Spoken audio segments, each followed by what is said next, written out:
हम लोग बिलाई के बच्चा हैं। हम लोगों को नीतीश बाबू अपने दांत से पकड़ करके जहां रख देंगे वहाँ जेडीयू का विधायक रहेगा। पलावी अपना देख रहे हैं, ख्वाब देख रहे हैं, रात दिन में भी तो देखना ही पड़ेगा। अब परेशान है, सत्ता तो चली गई, चुनाव अब सामने है। अगर पेंच फंसना रहता तो गठबंधन नहीं ना होता। वो तो उनका अपना संस्कार है, पाँव छू करके प्रणाम किया। चिराग जी आज तक मेरे खिलाफ कभी बोले हैं? बता दीजिए आप, कभी बोले हैं? तो लोग बड़े आदमी के खिलाफ ऐसे ही बोलता है। अगली बैठक में कभी कोई बात ही नहीं हुई। अब आप यहाँ पर हमसे मिलने आए हैं तो हमसे इंटरव्यू ले रहे हैं ना कि हमारे साथ बैठ करके चाय पानी खाली कीजिएगा, चल दीजिएगा। अब जनवरी समाप्त हो रहा है, फरवरी में विधानसभा और लोकसभा का सत्र है, लोग उसमें रह जाएंगे, तो कब चुनाव आप लड़ पाइएगा? बता दीजिए आप। ये तो प्रारंभिक दौर में ही सारा चीज़ हो जाना चाहिए था। पहली बैठक में अगर ईमानदार प्रयास होता जो नीतीश बाबू ने किया था, आपको जो अच्छा लगता, नीतीश बाबू ने तो खाना बना के रख दिया, अब आप खाना खाने के लिए आप तैयार नहीं हैं। नमस्कार, बहुत बहुत स्वागत है आपका लाइव बिहार में। मैं हूं संजीव सिंह आपके साथ। कल बिहार में एनडीए की सरकार बनी है, यानी जेडीयू पहले महागठबंधन के साथ सरकार चला रही थी, लेकिन कल बीजेपी के साथ और हम पार्टी के साथ मिलकर के सरकार बनाई है। देखिए, इसके बाद बिहार में राजनीतिक भूचाल तेज हो गई, यानी कि तेजस्वी यादव जो डिप्टी सीएम थे, उन्होंने सीधे तौर पे जेडीयू पे हमला किया और कहा है कि जेडीयू 1 साल के अंदर समाप्त हो जाएगी। साथ ही साथ उन्होंने एक बड़ा बयान दिया है कि खेल तो अभी शुरू हुआ है, आगे देखिए होता है क्या। यानी खेल तो अभी शुरू हुआ है, ये इस बात को आप समझ सकते हैं कि जिस प्रकार से तेजस्वी यादव ने कहा है, यानी कि उसके बाद से ऐसा लग रहा है कि खेल अभी बाकी है, क्योंकि ऐसा दावा किया जा रहा है कि जेडीयू के जो है लगभग 15 एमएलए जो है वो आरजेडी के संपर्क में है। तो क्या सरकार अभी भी बनाने की आस है आरजेडी को? तो इसी तमाम मुद्दे पे हमारे साथ बात करने के लिए विनय कुमार चौधरी जी जो हैं, जो कि जेडीयू से एमएलए है। क्या सर, पिक्चर अभी बाकी है? तेजस्वी प्रसाद यादव जी बोल रहे हैं कि खेल तो अभी शुरू हुई है, क्या कहेंगे? उनका अपना पिक्चर बाकी होगा, हम लोग का तो पिक्चर सब कुछ कल ही समाप्त हो गया। बोल रहे हैं जेडीयू के कई एमएलए हैं जो संपर्क में, आरजेडी के संपर्क में हैं। देखिए, एक बात मैं बता देता हूँ आपको, आप 2 जानवर को देखे होइएगा, एक बिल्ली, जो हम लोग के मैथिली में कहावत है बिलाई, एक बिलाई और एक बंदर। तो बिलाई अपने बच्चे को दांत से पकड़ करके एक जगह से दूसरी जगह पहुंचा देता है, और उस बिलाई का बच्चा जब तक उसकी माँ उसको नहीं पहुंचा देता है, वो एक डेग भी ऐसे ऐसे नहीं करता। कभी आप देखिएगा, बच्चे को गौर कीजिएगा, और नहीं किए हुए तो गौर कीजिएगा। दूसरा बंदर का बच्चा, बंदर बच्चा को पैदा करते ही उसको छोड़ देती है, और उसका बच्चा उसकी माँ को पकड़ करके लटक करके इधर से उधर भटकती रहती है। कभी कभी होता है कि कूद फान में वो गिरा, उसका टांग हाथ टूट जाता है। हम लोग बिलाई के बच्चा हैं। हम लोगों को नीतीश बाबू अपने दांत से पकड़ करके जहाँ रख देंगे वहाँ जेडीयू का विधायक रहेगा। आज तक देखे हैं जेडीयू का विधायक का एक भी इधर से उधर जाते हुए? एक भी जेडीयू के विधायक को आप देख लीजिए। जो नीतीश बाबू का जो सहयोगी अपना रहा है कैडर, एक भी इधर से उधर नहीं जाता। खेला नहीं हो सकता है। दूसरे पार्टी का विधायक इधर उधर जाता है, जेडीयू का विधायक इधर उधर नहीं जाता। कोई खेला नहीं है। तेजस्वी यादव जी बोल रहे हैं कि 1 साल के अंदर जेडीयू समाप्त हो जाएगी, इस बयान को आप कैसे देखते हैं? वो पलावी अपना देख रहे हैं, ख्वाब देख रहे हैं, रात दिन में भी तो देखना ही पड़ेगा। अब परेशान है, सत्ता तो चली गई ना, सब 4-4 गो मलाईदार विभाग था, चला गया तो परेशान तो होंगे। इसके लिए उसको मत कोट कीजिए, अभी 2-4 रोज उसको कोट मत कीजिए। आरजेडी के नेता लोग कह रहे हैं कि नीतीश कुमार बेवफा हैं। भाई नीतीश कुमार क्या बेवफाई किए हैं? बोले तेजस्वी यादव के साथ सरकार अच्छा चल रही थी, नौकरी देने का काम किए तेजस्वी यादव जी। 70 दिनों के अंदर जो है। पत्रकार हैं, कब से पत्रकारिता करते हैं? बहुत दिन से। मैं भी पत्रकार रहा हूँ, इसलिए एक एल्डरली आपसे सुझाव मैं देता हूँ कि 2005 यानी 2005 में सत्ता में आए, लेकिन वो लास्ट में आए, नवंबर में आए। 2006 से आप हर विभाग में किसी न किसी तरीके से मुख्यमंत्री नीतीश बाबू नौकरी देते ही आ रहे हैं। ये तो 7वां चरण था ना, 7वां चरण रुक करके शिक्षक नियोजी का यही ना हल्ला था कि 7वां चरण का नियुक्ति हो, 7वां चरण का नियुक्ति हो, इसी का लहागामा था। हाँ, और 6 चरण का तो नियुक्ति हो गया था ना। आरजेडी वाले ये कह रहे हैं कि हम 6 चरण का तो शिक्षक नियुक्ति हम लोग किए थे ना, 7वां चरण में नहीं आए, तो 6 चरण में थे। तो फिर आखिर वो क्यों बोल रहे हैं कि 17 साल तक जो एनडीए के साथ रहे नीतीश कुमार जी, जितना नौकरी नहीं दे पाए, हमने 17 महीने में उतना दे दिया। उनका तो ये भी स्टेटमेंट है कि हम और चाहे लेकिन नहीं होने दिए, बहुत विभाग का बंद रोके हुए हैं, ये भी स्टेटमेंट कहीं सुनने को मिला था। भाई, संविधान में स्पष्ट प्रावधान है कि कैबिनेट होता है सीएम को असिस्ट करने के लिए, असिस्ट शब्द लिखा हुआ है, तो असिस्ट करने के लिए वो थे ना, हमको सहयोग करने के लिए दिए थे। मुख्यमंत्री जो निर्णय लेते थे वो अपने कैबिनेट में निर्णय लेकर के वो बता देते थे कि आप ये काम कर लीजिए, आप ये काम कर लीजिए, आप ये काम कर लीजिए। तो कौन सा इसमें उनको श्रेय चला गया, वो काहे परेशान है श्रेय लेने के लिए। आरजेडी छोड़ आप लोग बीजेपी के साथ सरकार बनाए हैं, क्या ये जरूरी? हम किसी को नहीं छोड़ते हैं, हम तो वहीं हैं। आगे बोलिए।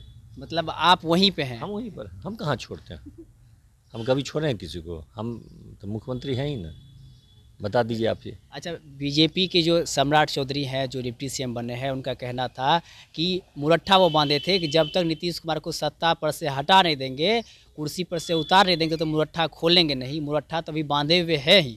तो क्या लगता है, मुरट्ठा नहीं अभी भी उतारे हैं, नीतीश कुमार से संतुष्ट नहीं है अभी भी, या कुछ अंदर खाने में अभी भी नाराजगी है? ये प्रश्न का जवाब मैं कैसे दे दूँगा? ये तो आप सम्राट चौधरी जी से पूछ लेना कि नाराज़गी है कि नहीं है, मुरट्ठा खोलेंगे कि नहीं खोलेंगे। अब उनको अच्छे लग गया मुरट्ठा बांधने में, तो क्या दिक्कत है? इसमें कोई दिक्कत नहीं। मुरट्ठा से कुछ दिक्कत हो जाएगी क्या? इसको इशू क्यों आप लोग बनाए हुए हैं? मुरट्ठा नहीं खोलते, नहीं खोलने दीजिए, क्या दिक्कत है? मतलब मुरट्ठा से आप लोग मतलब अभी भी लग रहा है कि मतलब सम्राट चौधरी ठीक ठाक है? हम लोगों को कोई परेशानी नहीं है। कोई परेशानी आप लोग? हम लोगों को परेशानी नहीं है। मुरट्ठा से क्या अंतर होने वाला? वो अपने माथा पर रखा है, हमारे माथा पर तो नहीं बांध दिए आकर के कि आप मुरट्ठा बांध लीजिए। हमारे माथा पर बांधते तब हमको हमारे दिक्कत होती या हम कुछ उस पर जवाब देते। वो तो वो बांधे हुए हैं ना, इसका जवाब तो वो देंगे ना। अच्छा, आप एक चीज़ दबाव तो दे सकते हैं। नीतीश कुमार जी बोल रहे थे, जैसे ही बीजेपी से अलग हो करके तेजस्वी यादव के साथ आए, आरजेडी के साथ सरकार बनाए, तो बोले थे कि अब मरना पसंद है, लेकिन वापस बीजेपी के साथ जाके सरकार बनाना पसंद नहीं है। इस पे आप क्या कहिएगा? देखिए, ये भी नीतीश बाबू कहे थे, ये तो नीतीश बाबू जवाब देंगे। तो आप ही के तो नेता हैं। हमारे नेता हैं, तो नेता का जवाब हम देंगे कि नेता जो हमको कहेंगे सो हम करेंगे। आपका घर में पिताजी माताजी जो आपको कहते होंगे, दादा दादी जो आपके चाचा चाची वो कहते हैं सो आप करते हैं, कि आप जो उनको डायरेक्शन देते हैं? क्या करते हैं घर में आप? डायरेक्शन देते हैं? बता दीजिए। आपकी डायरेक्शन देते होंगे तो हम भी डायरेक्शन दे देंगे। देते हैं? आप ही बताया है ना कि अभिभावक हैं, तो अभिभावक को डायरेक्शन नहीं दिया जाता है। अभिभावक पर कोई प्रतिक्रिया नहीं व्यक्त की जाती है, अभिभावक के निर्णय का अनुपालन किया जाता है। अच्छा, जेडीयू जैसे एनडीए में आई, बिहार में एनडीए के और भी सहयोगी दल हैं, क्या लग रहा है सीट शेयरिंग को लेकर के अच्छे से बातचीत हो पाएगी, या खुद कुछ पेच फंसेगा, सहयोगी इधर उधर कुछ होंगे, छोटे जो दल हैं वो? चुनाव अब सामने है, अगर पेच फंसना रहता तो गठबंधन नहीं ना होता। छोटी सी समझदारी है, सारे पेच खुल करके ना नट लगा होगा, सारा पेच खुल गया होगा। चिराग पासवान जी हमेशा से नीतीश कुमार की नीति का विरोध करते थे, हमेशा बोलते रहते थे उन पे, लेकिन कल शपथ ग्रहण समारोह में वो आए, नीतीश कुमार जी का पैर छू करके प्रणाम किए। क्या लगता है चिराग पासवान जी के साथ अब रिश्ता ठीक रहेगा? देखिए, वो तो उनका अपना संस्कार है, पाँव छू करके प्रणाम किए। चिराग जी आज तक मेरे खिलाफ कभी बोले हैं? बता दीजिए आप, कभी बोले हैं? तो लोग बड़े आदमी के खिलाफ ऐसे ही बोलता है, इसलिए वो सब कोई मुद्दा नहीं है। और वो उनका संस्कार है कि वो अपने अपने पिता के मित्र को उन्होंने पाँव छू के प्रणाम किया। अच्छी बात है, ये तो हम लोग के सनातन धर्म में यह परंपरा है, इसका उन्होंने निर्वहन किया, अच्छी बात है। एक आखिरी सवाल, इंडी अलायंस गठबंधन का जो है शुरुआत नींव मुख्यमंत्री नीतीश कुमार जी ने रखे थे, बनाए थे, लेकिन अब यही साइड हो गए हैं। क्या लगता है अब क्या होगा आखिर इंडिया अलायंस गठबंधन का? देखिए, इंडी गठबंधन का नीतीश बाबू ने बड़ा मेहनत करके बनाया और जुलाई में वो ज़मीन पर आ गया और उसमें तय हुआ था कि हम लोग अगली बैठक में अन्य मुद्दों पर हम लोग तय कर लेंगे, लेकिन वो अगली बैठक में कभी कोई बात ही नहीं हुई। अब आप यहाँ पर हमसे मिलने आए हैं तो हमसे इंटरव्यू ले रहे हैं ना कि हमारे साथ बैठ करके चाय पानी खाली कीजिएगा, चल दीजिएगा, कोई मतलब रहेगा? हाँ? आप हम आपको नहीं चाय पानी बोला अथी करके चाय पानी पिला करके हम चले जाएंगे तो आप क्या हमको क्या कहते हुए जाइएगा? मतलब बैठक में सिर्फ चाय पानी ही चलती थी क्या होता था सो बता दीजिए आप ही। सीट शेयरिंग हुआ, कहीं तय हुआ कि कोई संयोजक होगा, कोई प्रवक्ता होगा, क्या होगा नहीं होगा, कुछ बात हुई? प्रस्ताव तो आया था संयोजक बनने का ना। सब कब आता है, कितना गीज गाज करके प्रस्ताव लाते हैं। ये तो प्रारंभिक दौर में ही सारा चीज़ हो जाना चाहिए था। पहली बैठक में अगर ईमानदार प्रयास होता जो नीतीश बाबू ने किया था, आपको जो अच्छा लगता, नीतीश बाबू ने तो खाना बना कर रख दिया। अब आप खाना खाने के लिए आप तैयार नहीं हैं तो खाना को बहुत देर रखिएगा तो ख़राब ही हो जाएगा ना। खाना बन गया तो खा लेना चाहिए ना। तैयारी हो गई थी, सारी चीज़ बात हो गई थी, सारे मुद्दे पर तैयार होना चाहिए, सीट शेयरिंग होना जाना चाहिए, सीट कौन कहाँ का लड़ेगा, तैयारी ना होती। हम ही अभी आपको मैं मोबाइल पर दिखला दूंगा कि मैं यहाँ पर आज भी हूँ तो अपने पंचायत अध्यक्ष से बात करके मैं बात करता हूँ कि आप बूथ एजेंट कौन आपका रहेगा, हमको बताइए। चुनाव जो राजनीतिक व्यक्ति है वो राजनीतिक काम करेगा। जो राजनीतिक व्यक्ति राजनीतिक काम अगर नहीं करेंगे, राजनीतिक काम क्या होता है? सबसे पहला होता है सीट का निर्धारण कि कौन कहाँ लड़ेगा, उसके बाद टिकट बंटवारा, उसके बाद जाकर के नॉमिनेशन, उसके बाद जाकर के प्रचार और उसके बाद आप जाकर के बूथ पैकेट हर बूथ पर पहुंचना। ये सारी बातें तो होनी चाहिए ना।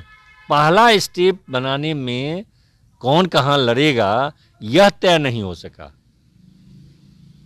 कब से नहीं तय हुआ? जुलाई में, और आज आपको जनवरी, आप इसको समाप्त मानिए, लगभग 40 दिन बचा है चुनाव। अब जनवरी समाप्त हो रहा है, फरवरी में विधानसभा और लोकसभा का सत्र है, लोग उसमें रह जाएंगे तो कब चुनाव आप लड़ पाइएगा? बता दीजिए। आप कुछ लड़ पाइएगा? क्या तरीका है ये? राजनीतिक बात नहीं करते हैं। आप चले गए हैं पदयात्रा में, जब पदयात्रा आपको करना चाहिए तो उसको किए नहीं। आप 3 महीना समय लगा दिए चुनाव में कि अभी हम विधानसभा चुनाव चल रहे हैं, तो क्या होगा? चलिए बहुत बहुत धन्यवाद। तो ये हमारे साथ बात करते विनय कुमार चौधरी जी, जिनका साफ तौर पे कहना था कि हम कहीं भी इधर उधर नहीं गए, जेडीयू पार्टी वहीं बनी हुई है, दूसरे आते हैं जाते हैं लेकिन हम अस्थिर हैं। साथ ही साथ उन्होंने इंडी अलायंस को लेकर के बड़ी बात कही है कि इंडी अलायंस की जब भी बैठक होती थी उसमें सिर्फ चाय पानी ही चलती थी, कोई मुद्दे की बात नहीं होती थी। तो फिलहाल आपकी क्या प्रतिक्रिया है हमें कमेंट बॉक्स बताएं। इस पर में इतना ही। आई खबर देखते रहे लाइव बिहार। धन्यवाद। लाइव बिहार यूट्यूब पर सब्सक्राइब और फेसबुक पर लाइक जरूर करें।